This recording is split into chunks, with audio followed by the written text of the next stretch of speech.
श्रावण शुक्रवारपासून वैभव लक्ष्मीचे व्रत हे कसे करावे, किती शुक्रवार हे व्रत करावे, या व्रतकर्तेशिवाय पूजा ही अपूर्ण आहे। जाणून घ्या नैवेद्य, उद्यापन आणि त्याचं धार्मिक महत्त्व। श्रावण महिना हा धार्मिकदृष्ट्या अत्यंत पवित्र असा महिना मानला जातो। या काळात शुक्रवारच्या दिवशी वैभव लक्ष्मी व्रत करण्याची परंपरा ही काही कुटुंबामध्ये आहे। 13 ऑगस्ट पासून श्रावण महिना हा सुरू झाला आहे आणि श्रावण महिना हा हिंदू धर्म परंपरेत अत्यंत पवित्र असा महिना मानला जातो। या महिन्यातील सोमवारसह शुक्रवारांना देखील विशेष धार्मिक महत्त्व असून अनेक महिला महालक्ष्मी आणि वैभव लक्ष्मीची पूजा करून व्रत करतात। मात्र तुम्हाला माहिती आहे का की हे व्रत का केलं जातं, किंवा हे व्रत करण्याची नक्की पद्धत कशी आहे, किंवा किती शुक्रवार हे व्रत करायला हवं? याबद्दल नैवेद्य, व्रत, उद्यापन आणि पौराणिक महत्त्व आपण आजच्या व्हिडिओमध्ये जाणून घेणार आहोत। चला तर मग व्हिडिओला सुरुवात करूया। श्रावण शुक्रवारपासून वैभव लक्ष्मी व्रत हे कसं करावं? श्रावण महिना हा धार्मिकदृष्ट्या अत्यंत पवित्र असा महिना मानला जातो। या काळात शुक्रवारच्या दिवशी वैभव लक्ष्मी व्रत करण्याची परंपरा ही फार कुटुंबांमध्ये आहे। घरात सुख समृद्धी, आर्थिक स्थैर्य आणि लक्ष्मीची कृपा मिळावी या श्रद्धेने हे व्रत केलं जातं। वैभव लक्ष्मी व्रतामध्ये लक्ष्मी देवीची भक्तिभावाने पूजा करून कुटुंबाच्या सुख समृद्धीसाठी देवीकडे प्रार्थना केली जाते। श्रावणातील शुक्रवार हा देवीच्या उपासनेसाठी शुभ मानला जात असल्याने या दिवशी व्रत केल्याने घरातील नकारात्मकता दूर होऊन सकारात्मक वातावरण निर्माण होतं अशी श्रद्धा आहे।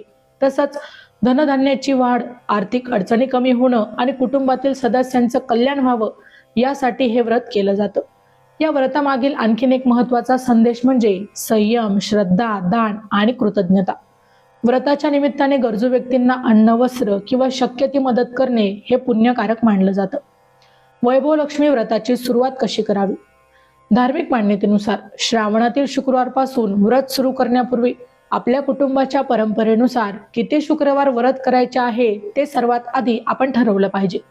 काही जण सलग 5, 7, 11 किंवा 16 शुक्रवार देखील हे व्रत करतात। आता यासाठी पूजेची तयारी ही कशी करावी? धार्मिक मान्यतेनुसार शुक्रवारी सकाळी घर स्वच्छ करून स्नान करावे। संध्याकाळी पूजा करण्याची परंपरा असल्यास पूजेची जागा देखील स्वच्छ करून चौरंगावर लाल किंवा पिवळे वस्त्र अंथरावे। त्यावर लक्ष्मी देवीची मूर्ती किंवा मूर्ती नसेल तर प्रतिमा देखील तुम्ही ठेवू शकता। आता यानंतर आहे कलश स्थापना। धार्मिक मान्यतेनुसार कलशात पाणी भरून त्यावर आंब्याची किंवा उपलब्ध असल्यास पवित्र पाने ठेवावी। नारळ ठेवून कलशाची स्थापना करावी। कलशाजवळ तांदळाची रास करून त्यावर श्रीयंत्र किंवा लक्ष्मीची प्रतिमा ठेवावी अशी ही पद्धत विचलित आहे। आता यानंतर पूजा कशी करावी? धार्मिक मान्यतेनुसार सर्वप्रथम गणेश पूजन करून एक प्रकारचा संकल्प करावा। त्यानंतर लक्ष्मी देवीला हळद, कुंकू, अक्षदा जे काही असेल, फुले, धूप, दीप आणि नैवेद्य हा देवीला अर्पण करावा। देवीसमोर तुपाचा किंवा तेलाचा देखील दिवा तुम्ही लावू शकता। त्यानंतर वैभव लक्ष्मी व्रतकथा वाचावी किंवा ऐकावी आणि लक्ष्मीची आरती करावी। आता यानंतर देवीला नैवेद्य हा काय द्यावा? धार्मिक मान्यतेनुसार किंवा घराच्या परंपरेनुसार खीर, पुरणपोळी, गोड पदार्थ, फळे किंवा इतर सात्विक पदार्थांचा देखील तुम्ही देवीला नैवेद्य दाखवू शकता। पूजेमध्ये कांदा, लसूण टाळून सात्विक पदार्थ ठेवण्याची देखील पद्धत ही भरपूर घरांमध्ये आहे। आता व्रत सोडताना काय करावे? तर धार्मिक मान्यतेनुसार दिवसभर उपवास केल्यानंतर पूजा आणि आरती ही पूर्ण करून प्रसाद ग्रहण करावा। उपवास करण्याची पद्धत प्रत्येकाच्या आरोग्य आणि कौटुंबिक परंपरेनुसार वेगवेगळी असू शकते। यानंतर शेवटी आहे या व्रताचं उद्यापन ते कसं करावं? धार्मिक मान्यतेनुसार ठरवलेले शुक्रवार पूर्ण झाल्यानंतर आपल्या परंपरेनुसार उद्यापन केलं जातं। देवीची पूजा करून प्रसाद तयार करावा आणि शक्य असल्यास सुवासिनींना किंवा गरजू व्यक्तींना भोजन, वस्तू, दक्षिणा देऊन हे व्रत पूर्ण करावं।